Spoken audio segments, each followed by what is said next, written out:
It began in silence, in darkness, without warning. On the morning of June 2nd, as the people of Sicily slept beneath the looming shadow of Europe's highest active volcano, Mount Etna, the earth stirred with ancient fury. At precisely 4:14 a.m. local time, the ground trembled with a deep growl, subtle at first, then rising in intensity until the quiet of dawn was shattered by a thunderous roar. Mount Etna had awakened, suddenly, violently, and with terrifying power. In the early hours, columns of smoke spiraled upward from the southeastern crater. At first, it appeared as gentle plumes of white, ghost-like against the pale blue of morning. But within moments that white turned gray, then black, and then, explosive. Fiery bursts of molten rock erupted into the air like artillery fire, echoing through the valleys, setting off car alarms and jolting entire towns awake. The Sicilian sky transformed into a scene of chaos. Ash rained down like snowfall turned to soot. The once serene Piano Veda region found itself blanketed in a fine gritty layer of volcanic residue, coating cars, balconies, streets, and the very breath of its residents. The Italian National Institute of Geophysics and Volcanology issued its first statement just after dawn. What had begun as typical Strombolian activity, a form of explosive eruption known for its rhythmic bursts, had now escalated. The smoke and ash cloud was intensifying, expanding rapidly, climbing higher and higher into the stratosphere. By 11:03 a.m. local time, the eruption was officially described as almost continuous, its violence surpassing anything seen in recent years. People stepped outside their homes only to be driven back in by acrid smoke and piercing noise.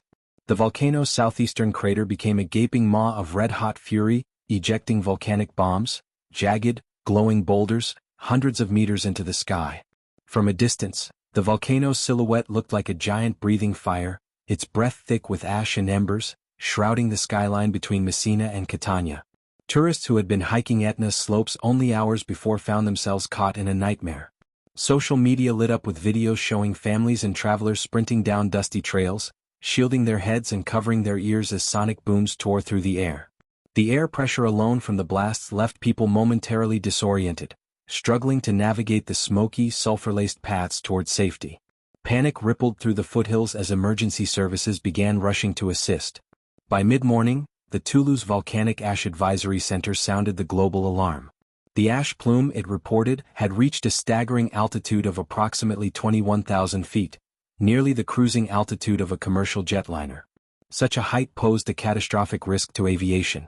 The ash particles, microscopic but razor-sharp, can cripple jet engines, obscure cockpit windows, and lead to total engine failure mid-flight.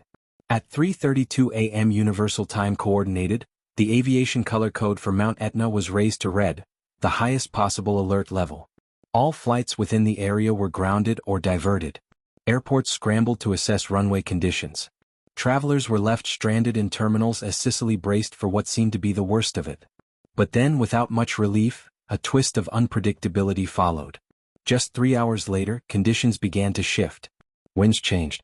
The ash column, though still present, showed signs of thinning. By 6:39 a.m. Universal Time Coordinated, the aviation alert was downgraded from red to orange. Though far from safe, it was an acknowledgement that the most intense explosive phase may have passed. Still, the fear hadn't. Across social media, the eruption was no longer just a news item, it became a moment of global attention. Videos and photos flooded platforms, showing a dark and violent sky above a normally picturesque region. The contrast was jarring. Etna's familiar beauty, long celebrated by locals and tourists alike, had morphed into something ancient and monstrous. Streams of lava hissed as they scorched their way down the slopes. Trees lit up like torches. Ash flurries danced in the wind like black snow. Every image captured a landscape that felt like the edge of the world. And yet, for many Sicilians, this was not just spectacle, it was memory resurfaced. Mount Etna has erupted hundreds of times throughout recorded history. Entire generations have grown up in its shadow, both fearing and respecting its moods. Some call it a sleeping dragon, others a guardian of the island. But no matter the name, its power is never underestimated. For those who live nearby, every tremor echoes with ancestral warning. The June 2nd eruption did not arrive without whispers. In hindsight, the signs had already begun revealing themselves the night before. On June 1st at exactly 10 p.m. Universal Time Coordinated, a subtle but persistent rumble was picked up by seismic instruments. The Italian Institute's monitoring network began registering consistent tremors, small earthquakes measuring deep beneath the volcano's flanks. At a depth of roughly 2.8 to 3 kilometers, vibrations indicated magma was rising. Slowly then urgently. The tremors grew more frequent, more intense. By 1 a.m., 3 hours before the eruption, the pattern was clear. Something massive was coming. To trained volcanologists, these signals are unmistakable. The Earth's crust was flexing, swelling, preparing to release pressure built up over weeks, maybe months. Etna was entering a major eruptive phase. And when the moment arrived, there was no mistaking it. The explosive violence. The brightness of lava against the dawn. The sound raw and terrifying, echoing across the Mediterranean. As dawn turned to day, and day into smoky haze, the island reacted. Local authorities initiated evacuation protocols for tourists in high-risk areas. Schools and businesses in adjacent zones were temporarily closed. Helicopters circled overhead, relaying visual assessments to ground crews coordinating emergency responses. The community moved as one, resilient yet visibly shaken. Despite the terrifying display, many locals remained composed. After all, they live with the volcano as a constant presence. Some even stepped outside with protective gear, goggles, masks, umbrellas, to brush ash from rooftops, clean windshields and inspect damage. But beneath the surface of everyday resilience lay the recognition that Etna had once again reminded humanity of its raw and untamable energy. Volcanic eruptions are not merely physical events. They are psychological shocks. They test infrastructure, yes, but more so they test memory and fear. They resurrect the ancient truth that for all our technology and forecasting, the Earth is not something we control, it is something we must learn to live with. Etna's eruption was not the first, nor will it be the last. But it was a vivid reminder that nature, in all its beauty, carries deep beneath it the power to transform everything in an instant. As the island continues to assess damage and restore normalcy, one fact remains crystal clear. This wasn't just a geological event. It was a deeply emotional one. From frightened tourists to seasoned locals, from scientists monitoring data to children peeking through ash-covered windows, June 2nd is a day none of them will forget. The mountain spoke and the world listened. As the smoke began to settle and the initial wave of panic ebbed, the island of Sicily stood at the edge of an uneasy calm. The sun, struggling to pierce through the lingering ash clouds, cast an eerie golden haze over the blackened slopes of Mount Etna. Roads were coated in a fine powdery dust, turning familiar paths into alien landscapes. The Mediterranean breeze, once fresh with sea salt and citrus, now carried a sharp bitterness of sulfur and scorched stone.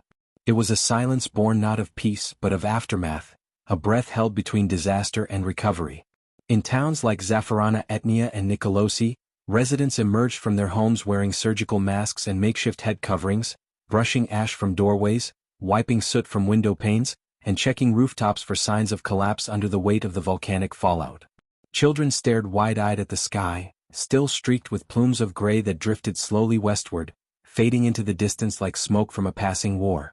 Even as local officials assured the public that the most violent phase had passed, there was no mistaking the tension that gripped the region. Mount Etna had spoken again, and in its language there were no reassurances, only awe. Scientists at the Italian National Institute of Geophysics and Volcanology, who had barely slept since the tremors began, continued poring over real-time data. Deep beneath the surface, Etna's magma chambers were still active, still pressurized. Though the eruptions had lessened in frequency, the threat had not vanished. The seismic signals showed fluctuating energy levels, hinting that the volcano's rest might only be temporary. In previous eruptions, similar lulls had lasted hours or days before fresh explosions reignited chaos. This unpredictability is the hallmark of Etna, deceptively calm one moment, furiously alive the next. Drones equipped with thermal imaging buzzed above the summit, capturing heat signatures and tracking lava flows that had snaked their way down the mountain's flanks.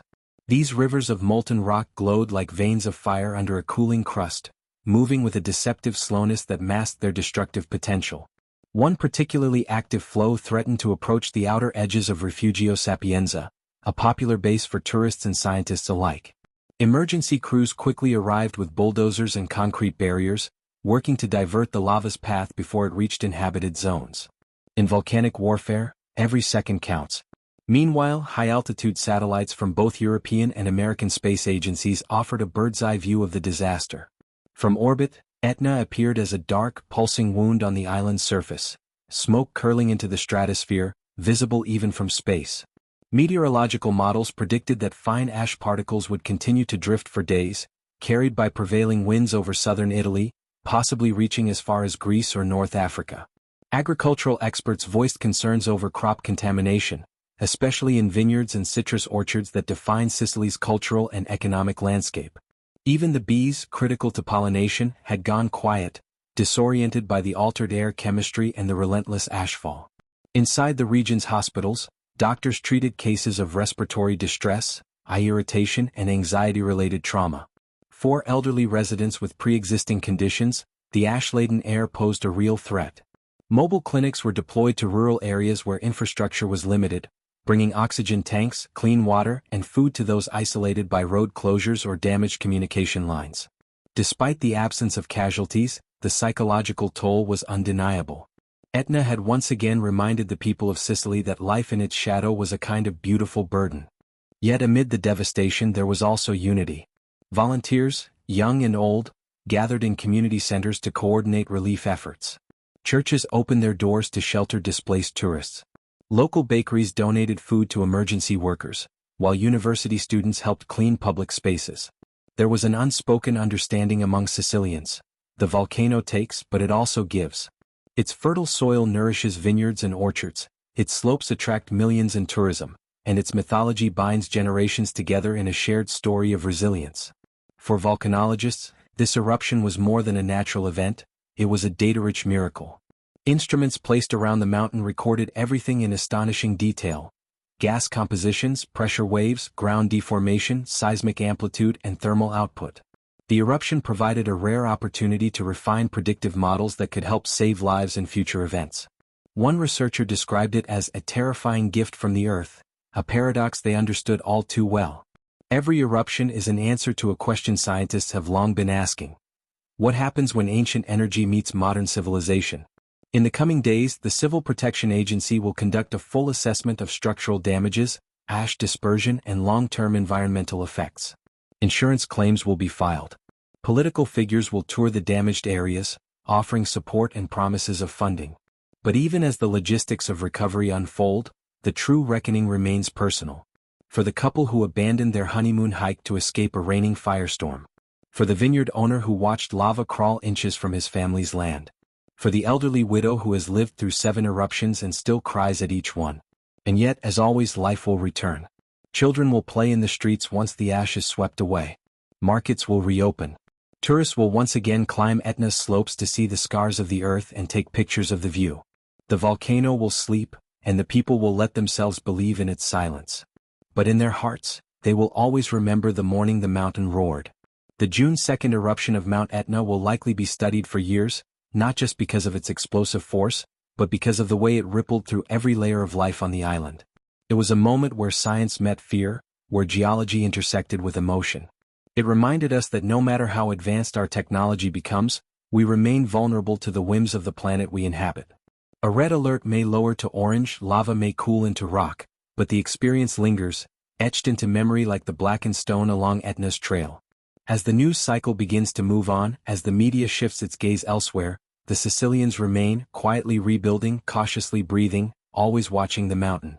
Etna is not just a volcano, it's a force of nature that has shaped culture, language, food, art, and identity for over 500,000 years. And though it erupted with fury, it also gave us something rare in the modern world. A moment to stop, to look skyward, and to remember that the earth is still wild beneath our feet. For those who witnessed it firsthand, the sight of fire against the dawn, the feel of ash in the lungs, the sound of the world cracking open, those are images and sensations that cannot be forgotten. And for those who only saw it through a screen, it served as a haunting reminder that even in an age of satellites and AI, there are still places where nature writes its own rules. We extend our thoughts to the families affected, the workers who risked their lives, the scientists who kept vigil over the data, and the communities who came together in the shadow of disaster. Mount Etna has erupted, but so has the spirit of Sicily. If you found this story as powerful and moving as we did, don't forget to subscribe for more in-depth coverage of Earth's most extraordinary moments. From the depths of volcanoes to the edge of space, we're here to bring you the full picture. Unfiltered, unforgettable, and alive. Stay safe, stay curious, and remember, the Earth is speaking. We just have to listen.